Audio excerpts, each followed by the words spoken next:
let's bring up my first guest. She's formerly of my hometown in the city of brotherly love. She's been in all the great festivals, the New York Comedy Festival, Women in Comedy Festival. Please welcome Chanel Ali to the stage. Nice to see you. Grab a microphone. Hello. Oh, how are you? I'm good. I wish I would have worn a black leotard. Oh, well, we can get you one afterwards. Okay. The after party is very exciting.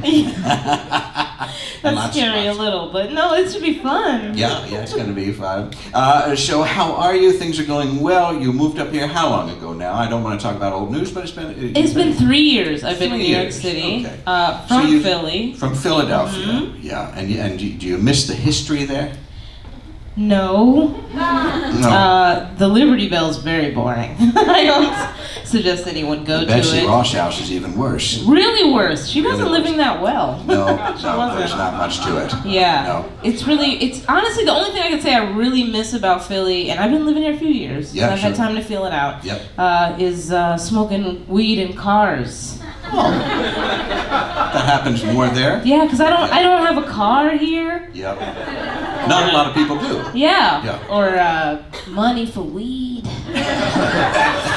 It's like I'm missing the components. It's my favorite activity. Sure, yeah. Yeah, because when I was in Philly, I would park my car and smoke weed, listen to the radio for hours, just go on an adventure with the DJ and see where we end up. Yeah. Maybe get Beyonce tickets, you don't know. So it's still adventurous. That was your job? Was my job. It was not. It was break time I see. when I did that. I had a regular job, but yeah. Yeah, you work for a tech company? I did, yeah. I did used to work for a terrible tech company that used to do a very interesting thing. You might like it. Yeah. We used to help people hide their negative search results. Oh, well. So let's say hypothetically. You know me. You know me, Chanel. That's great. I'm just saying, like, hypothetically. Absolutely. Yes, you if did one a were bad interested thing. in such a thing. Let's say you got a crazy DUI, like Yes. a crazy one, not an average one. Yep. And every time somebody Googled your name, Yep. crazy DUI just pops up. We're like, give us $5,000 a month, and people will have to click page 2 to find that. And those terrible people will pay. Oh, you're really burying it there on page 2. Yeah, people don't click page 2. Come on, you guys click page 2? It's wild. You know. You should. At least once. Maybe at the holidays or something, do it. Because you get into page 2 and then page 3. Oh my goodness. Yeah. Where are we? Yeah. It's so exciting. I love technology. It gets like realer almost. It definitely gets realer. Yeah. It gets raw by page 4. He searches, Yes, exactly. But now you used to work for OkCupid. Yeah, I used to work for OkCupid. That was my main job since I've been in New York, but I recently quit. And Congratulations. Thank you so much. Yeah. Yes, who needs it? Helping people with love. I'm tired. Oh my God. But people used to always ask me like, what was the most common complaint that we would get, and it was usually from men via email. They would always say, "Why is no one responding to me? Yeah. My account is broken. Can you check my account?" That's fine. Sometimes you send an email like that, and then you think, oh, maybe it didn't go through. It always goes through. Yeah. I don't think there's been an email that hasn't gone through. You know what my job was? To find bugs. And you know what I didn't find? Any bugs. Yeah, you don't find bugs. It's pretty efficient. It generally works. Yeah. Yeah. It's harsh. It's harsh for people to it's an interesting dynamic with men and women, because the same thing happens to women on OkCupid. Sure. They send messages, guys don't respond, we're corny, whatever happens, they're horny, whatever it is. But women instinctively understand what has happened. Yeah. We can look at the scenario and say, I missed out. I missed that one. Whatever. There's a bunch of them. But guys are like, I'm hilarious. I'm really quite charming.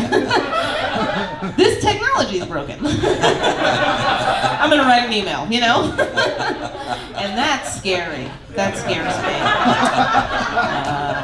So I quit. And what are you doing now? Are you enjoying your unemployment? Hell yes, getting that bi-weekly, but also You find a car to sit in? No, I haven't. But I've been saying that a lot at shows, and lately people have been like, when I leave, they're like, "You want to get in this car and smoke weed?" And I'm like, later, you know, I don't know.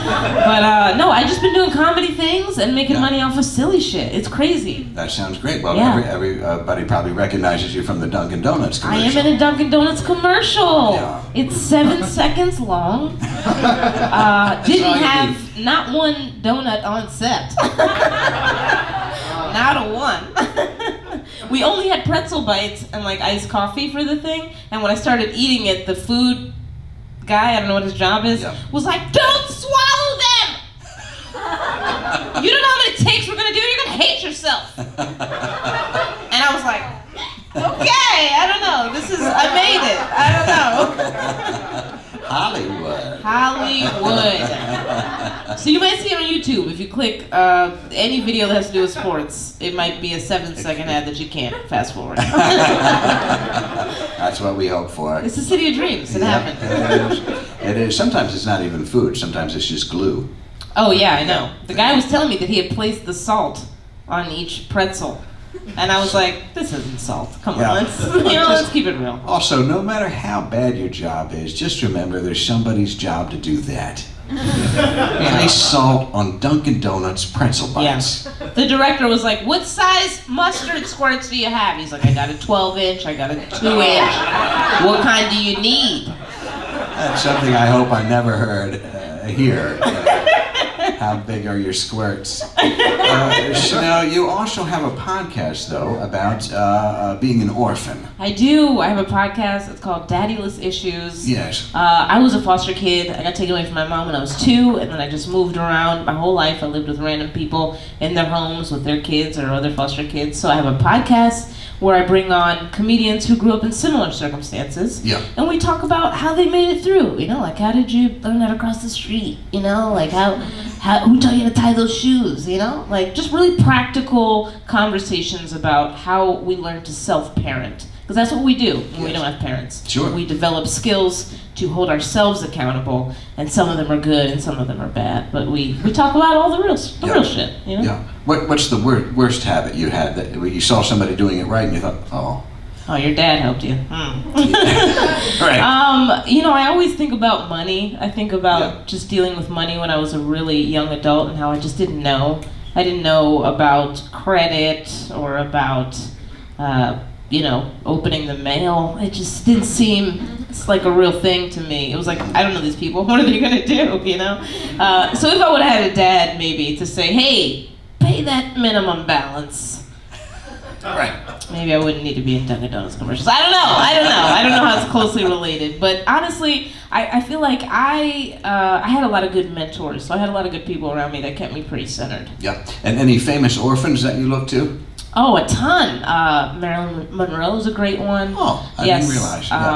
Lucille Ball. An orphan. Very solid orphan. Oh. I'm gonna go off the cuff here. Harry Potter, real good orphan. Wow, sure. Really good. You would be surprised, and that's why the podcast is so interesting, because in fiction we see that all the time, like superheroes, you know, like Batman and shit like that. Like it's a constant story of a person who had nothing and they develop this amazing personality and then overcome these obstacles to help other people. So it's a recurring theme that we love to talk about and then empower other orphans to feel like, yo, you're out here. And a lot of people don't know, but the UN defines an orphan as a person that has lost one or more parent via death or abandonment. So a lot of people don't know that they're orphans, and you are. You know, you are in this club. So it's a dope ass podcast, and you guys should check it out. That's great. And do you think that the orphan experience has informed your stand-up? Because let's face it, we're all orphans up here on the stage with the microphone. Yeah. It made me really tough. Yeah. Me too. And also, I always say when I talk about comedians that have parents, I always say, it sucks for you because I don't have anyone to disappoint. You know, nobody's calling like, are you still doing that shit? They're not like worried about it. So it's like a double, negative, and it's like, it's hard to be out here on my own, but also no one can hold me back. because they can't be afraid for me or push their limitations on me or whatever they see in me that's not really who I really am. Like, I have to hold myself accountable all the time, every day. Yep. So Yep. yeah, that's what I do. That's terrific. And yet sometimes, certain you probably feel a little lonely, as I do. Yeah. Often, I feel it often. Sometimes at the diner in the afternoon eating eggs. Yeah, Because afternoon eggs, yeah, that's the saddest kind of egg. like 2 p.m. Like you know what I'm talking about. Yeah, I've seen them. Yeah. But we are oh. light bringers, aren't we, Chanel? We That's what we are. do. And do you have anything that you want people to know about? You got some upcoming shows? I'm always joking in New York City, all around the city. You can check out ChanelAli.com for all those dates. Yeah. That's Yeah. great. And can you stick around? Oh yeah, I'm chilling. Okay, well just Do I have move to over. move? Well, you don't have to go all the way down, That's but terrible. All eventually right. you'll get down there. All right, thank you guys. Chanel Ali. That's great.